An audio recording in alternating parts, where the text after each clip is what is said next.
Hello, ladies and gentlemen. Welcome back to a game that, if you've been following me, we're all familiar with. Despite the previous interruptions of the series, I am dedicated to finishing this game, as it would seem every time I've ever tried to play this game, for some reason I always stop playing before I beat it, or something prevents me from beating it. Like, I don't know, a certain game-breaking bug. Anyways, this is a prologue, a sort of introductory video to the series. So, as you may have known, as I've said in previous videos, Stalker Shadow of Chernobyl, it was released in 2003 by GSC Game World, and it was published by THQ. GSC Game World has since then released Severium, which is sort of like Stalker, or at least it's based on it. I haven't played it, so I can't say much about it.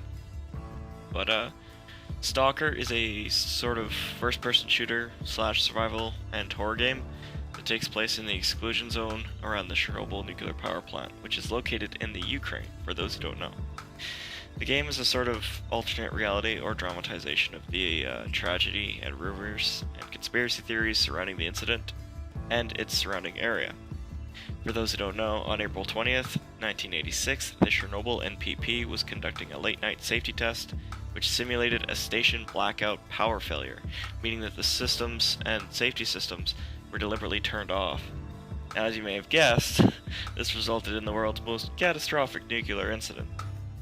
The reactor essentially blew up, sending the concrete top flying into the air and exposing nuclear material to the elements. It took billions of rubles and manpower to seal the breach, and some got really sick and later died, and there were cases of others dying.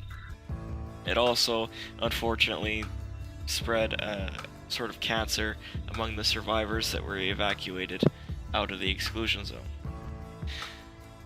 But the damage was too severe, and the military moved in and evacuated the nearby city. They set up a 10-kilometer exclusion zone, evacuating around 49,000 people and their animals. They didn't have time to pack, and many of their possessions they had to leave behind. To this day, it's still under heavy guard by the military, though you can book guided tours. However, they don't take you too far in, and in some cases you never leave the vehicle. I've also heard that it's quite an extensive process to actually get inside of the exclusion zone. I think there's some background checks and such. I'm not sure how many hoops you have to jump through, but I know that you can, in fact, get tours into it.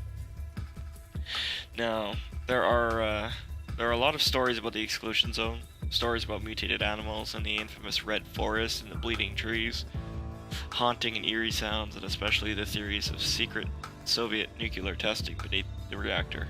Of course, these are all just stories, but in Stalker Shadow of Chernobyl, it dramatizes this tragedy, places you in a whole new reality where all of this is true, and more. It's a truly terrifying thought. There'll be a great difficulty to come in this game. Great many of them. There will be sights and sounds that are seemingly not of this world, stories of other stalkers, and secrets about the tragedy behind 1986. Without any sort of weapons, adequate protection, not even our memory. Only with our instincts and trusty bolts to rely on. Join me as we dive into the apocalyptic world of Stalker Shadow of Chernobyl. I'm John Erickson, reporting out.